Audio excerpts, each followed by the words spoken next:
All right, so I'm going to quickly wrap up and just kind of go over a few topics from polynomials and factoring. All right, so we're going to look at this, and first it says simplify. So looking at this, I'm going to combine my like terms based on whatever sign's in between the two sets of parentheses. These are two trinomials. So I'm just going to combine my like terms. So I've got a k squared here and a k squared there. So I'm going to take k squared plus a negative 8k squared, which just gives me a negative 7k squared. Okay, then I'm going to take and do my k to the third. Well, I have another k to the third over here. So I get plus 7k to the third plus 5k to the third, which gives me 12k to the third. And then finally, I'm going to do my two. So on these, all it is just adding my like terms. So I get plus 2 plus a negative 2, which gives me 0. All right, so my final answer is 12k cubed minus 7k squared if we're writing this in standard form. Okay. All right, going to look at another one. Now this time I'm subtracting. So I'm going to do the same process. 7x squared. So I'm going to look for another x squared, which I have right here as 6x squared. So I'm going to do 7x squared minus 6x squared. 7x minus 6x gives me 1x. Then I'm going to look at the next one, and I get 7x to the fourth minus 7x to the fourth. So I get 7x to the fourth minus 7x to the fourth. Again, all we're doing is combining like terms. 7x to the fourth minus 7 is 0.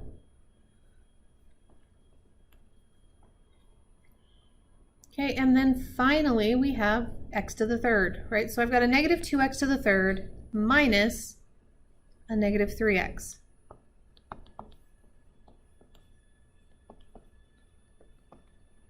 Okay, negative 2 minus a negative 3 gives me 1. Oops. So writing this in standard form, I get x cubed plus x squared. All right, looking at this one. Well, now I'm taking and multiplying something. Okay, so I'm going to take and distribute. Oops, sorry. So I get 3n squared times 4n plus 3n squared times a negative 3. Well, 3n squared times 4n is 12n cubed plus 3n squared times negative 3 is a negative 9n squared. All right, we're looking at this problem next. 9x minus 2 times x plus 4. We're going to simplify this. Okay, so remember we used the box method, and this is kind of my favorite method to use because it's more visual. I put the 9x minus 2 on the side and the x plus 4 on top. And then I just go through and I multiply. So 9x times x gives me 9x squared. 9x times 4 gives me 36x. Negative 2 times x is negative 2x. And negative 2 times 4 is a negative 8. So from here, I'm going to combine my like terms, which are on that diagonal, by adding them together. And that gives me 36 plus negative 2 is a 34x. So writing this polynomial out after multiplying, I get 9x squared plus 34x minus 8.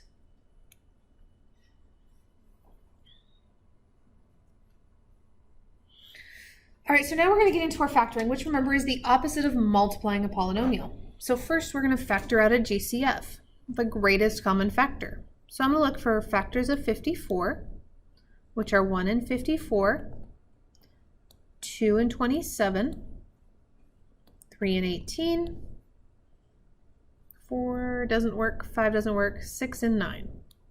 Okay, and then I'm going to look at factors of 9, which I should be able to quickly tell what one factor is, or the greatest factor should be. I get 1 and 9 and 3 and 3. Well, my only common factors are 1, 3, and 9. But the largest of those is 9. So I'm going to factor out a 9. Now, both of these also have a v. So since v squared is the smallest, I can take a v squared out of both of those. All right, so I'm going to take 54v to the 6 divided by 9v squared, my greatest common factor there. 54 divided by 9 is 6. V to the 6 divided by v squared gives me v to the 4th. I'm subtracting those exponents. And then I'm going to do the same thing on the next one. 9v squared divided by 9v squared. Well, anything divided by itself is 1. And so there is my answer. So that's factoring out a GCF. Now we're going to look at what if I just am factoring.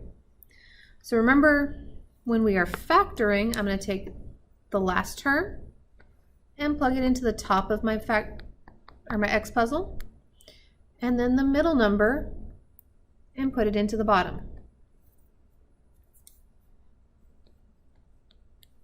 Okay, so I'm going to find factors of 40. Well, there's 1 and 40, 2 and 20, 3 does not work, 4 and 10, and yes, 5 and 8. 6 and 7 aren't factors of 40, so we're going to leave it at that. Now, since my 40 is positive, I know either both factors are positive or both factors are negative. So I'm looking at my b, which is negative, which tells me both factors have to be negative.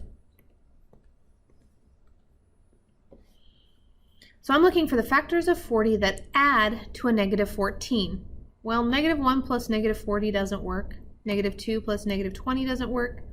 Negative 4 plus a negative 10 does give me a negative 14. So my factors are negative 4 and negative 10. So now I can put that into my two parentheses, and I get n minus 4 times n minus 10. And there I have for factoring.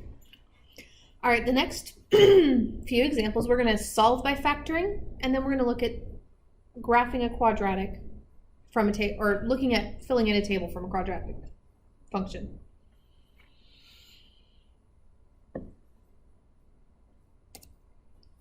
All right, so solve this by factoring. Well, we just did the first steps. So I'm going to start by doing my X puzzle. In my top, I put a negative 12. In the bottom, I put negative 1, since that's the number in front of A. So I'm going to find factors of 12, which are 1 and 12, 2 and 6, 3 and 4. I need 12 to be negative, so that means one of my factors has to be negative. And since b is negative, the larger factor has to be negative. So looking at these, 1 plus negative 12 is not negative 1, so that doesn't work. 2 plus negative 6 doesn't give me a negative 1, it gives me a negative 4, so that doesn't work. 3 plus a negative 4 does give me negative 1, so my factors are 3 and negative 4. So setting this up, I get a plus 3 times a minus 4 equal to 0. So now to solve this, I'm going to set both of those parentheses equal to 0. So I get a plus 3 is equal to 0, and a minus 4 is equal to 0. And this works because of the zero product property, remember? Where if we're multiplying two things, one or the other has to be 0. Subtract 3 on both sides on this one, and I get a is equal to a negative 3. On the other one, I'm going to add 4 because remember we're doing opposite operations. And I get a is equal to 4. So a has to be -3 or a has to be 4. Actually, it could be both as well.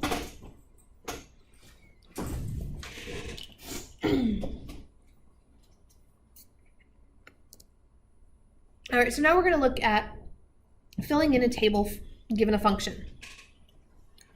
So I'm given x is equal to -4, -3, -2, -1, and 0. So all I'm going to do is plug in and solve. Oops. So my x is -4. We're going to just start with the first one. So I get -4 squared plus 4 times a -4 plus 5. Well, -4 squared is 16. And then we get 4 times -4, which is a -16, and we still have the plus 5. 16 minus 16 is 0, plus 5, and I get 5. So when x is -4, y is 5.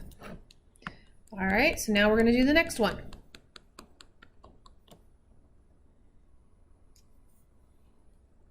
Okay, I'm going to plug in a -3. Well, -3 squared is 9, plus 4 times a -3, which is a -12, plus 5. 9 plus a -12, or 9 minus 12, is -3, plus 5 is 2. Okay, so when x is -3, my y is 2.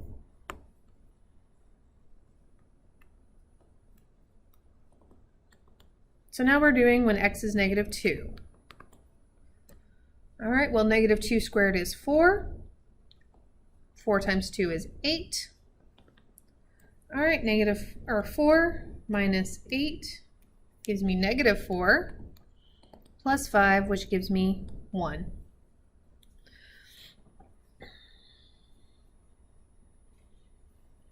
Okay. All right, now we've got x is equal to a -1, so I'm plugging in a -1.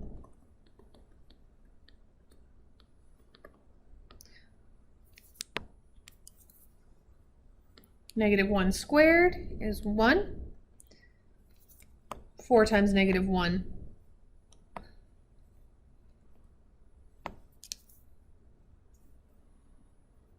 is -4, plus 5. 1 minus 4 is 3. Sorry, -3, plus 5, which gives me 2. All right, we got one last, and we're going to do when x is 0.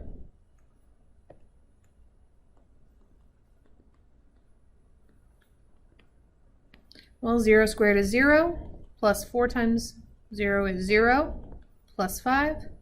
Well, 0 plus 0 is 0, and then we still have the plus 5, so we get when x is 0, y is 5. Now, if I were wanting to graph this, I would plot those points on my graph.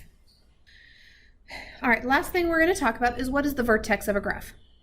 So remember, the vertex is the highest point or the lowest point of a graph.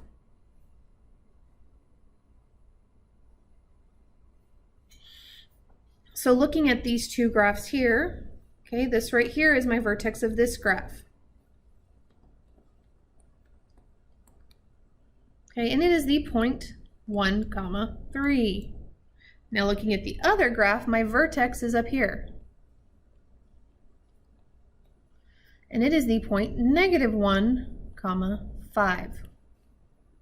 So the vertex of a parabola, which is the graph of a quadratic, which we've been dealing with, okay, the vertex is either your lowest point or your highest point. And that is it.